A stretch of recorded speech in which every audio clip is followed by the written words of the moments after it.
ওনারা শারীরিক সুস্থতা আগের চেয়ে উন্নতির দিকে সবাই দোয়া করবেন, ইনশাল্লাহ খুব অল্প সময়ের ভিতরে উনি আমাদের মাঝে পাবেন।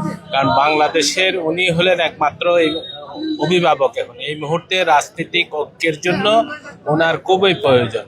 ওনার মতো একজন সিনিয়র বয়োজ্যেষ্ঠ রাজনীতিবিদ আর তো নাই, এবং সবকিছু মিলে 3বারের প্রধানমন্ত্রী। আমার বিশ্বাস যে ওনার মাধ্যমে সামনের দিনগুলোতে আরো দেশকে আরো ঐক্যের দিকে এগিয়ে যাবে, এটা আমরা আশা করি। এবং জনগণকে আমরা সবাই সর্বস্তরের মানুষকে বলবো যে ওনার জন্য দোয়া করতে, যাতে খুব অল্প সময়ের ভিতর উনি স্বাভাবিক জীবনে ফিরতে আসতে পারেন।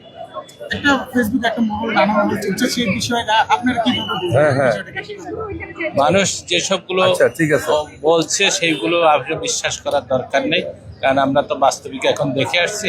আমার বিশ্বাস যে উনি খুব অল্প সময়ের ভিতরে আমাদের মাঝে ফেরত আসবেন। দোয়া করবেন সবাই। আপনারা দেখে আসছেন তাকে বিদেশে নেওয়ার মতো অবস্থা আছে কিনা, কি মনে হচ্ছে? সেগুলো ডাক্তাররা বুঝবে। সেসব বিষয়গুলো আসলে আমরা মন্তব্য করা ঠিক হবে না, ডাক্তারদের বিষয়। কারণ ক্রিটিক্যালি কন্ডিশন টেস্টের বিষয়, সবগুলো বিষয় নিয়ে ডাক্তাররা সিদ্ধান্ত দেবেন। ডাক্তারদের পরামর্শ ছাড়া তো এখানে কোনো কিছুই বলা যাবে না। আমরা তো যারা আছি সাধারণ মানুষ, যারা ডাক্তার না, তারা আশা করব যে উনি সুস্থ হয়ে উঠবেন, তার জন্য দোয়া করবো, এবং সবাইকে বলবো যে যাতে উনি সুস্থ হয়ে ওঠে তার জন্য দোয়া করতে। ধন্যবাদ সবাই, ধন্যবাদ সবাই।